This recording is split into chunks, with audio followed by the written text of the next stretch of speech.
Let's talk about what's happening in Western New York. Ty Dunn, who is a longtime reporter covering the Bills, on his site Go Long, a 3-part series on Sean McDermott and what's going on with the Buffalo Bills behind the scenes.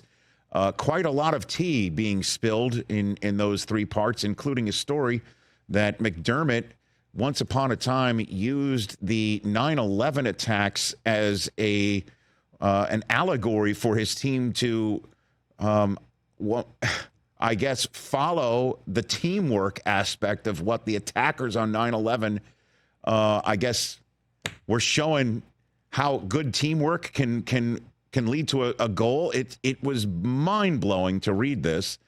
And he apologized for it in a press conference yesterday. Is this an old story? Like, what is going on up there, and how does it play into the final 5 weeks in your estimation for the Bills? Tom? Well, we heard Sean McDermott address it yesterday after Ty Dunn's story came out. It's something that he said 4 years ago. He said that he realized that it did not land and immediately apologized to the team for it. But if you zoom out here, Rich, there's a lot happening here in Buffalo. Just over the past month, they lose a nationally televised game because they got a 12th man on the field goal unit and Denver gets an extra kick. The next day, they fire the offensive coordinator, Ken Dorsey. They install Joe Brady. They get the seemingly inevitable 1-game bump. They play better the following week, but then go into their bye at 6-6. Then during the bye, you have your high-paid pass rusher, Von Miller, arrested on a domestic violence allegation. He is currently back with the team, not on the exempt list because there have been no formal charges filed. We still don't have clarity on whether he's playing. Then you have your head coach at the podium days later. And I would fairly say, Rich, you never want to have a lower third graphic on TV like the ones I was seeing this morning with your name and 9/11 in it. That's probably a place you don't want to go, particularly when you're one of the highest paid people and the head coach of the only football team that is in New York State. And this is all against the backdrop of, you need a win this week against the Chiefs, one of your rivals, and a game that I think everybody had circled as this is an AFC playoff, AFC championship potential preview.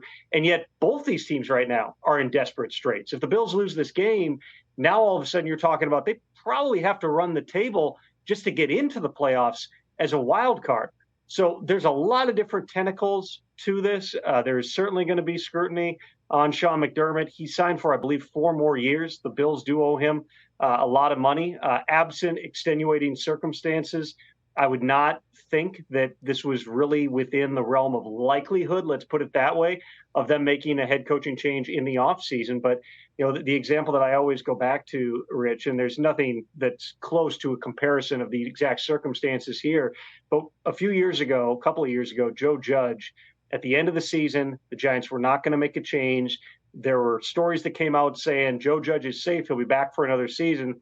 And then Joe Judge did and said enough things over the final weeks of the season that it got to a point where there was just no way that you could sell publicly that this guy should still be the head coach. I'm not saying Sean McDermott is getting even close to that, but you always have to look at these situations and just see, is somebody going to Joe Judge themselves down the stretch?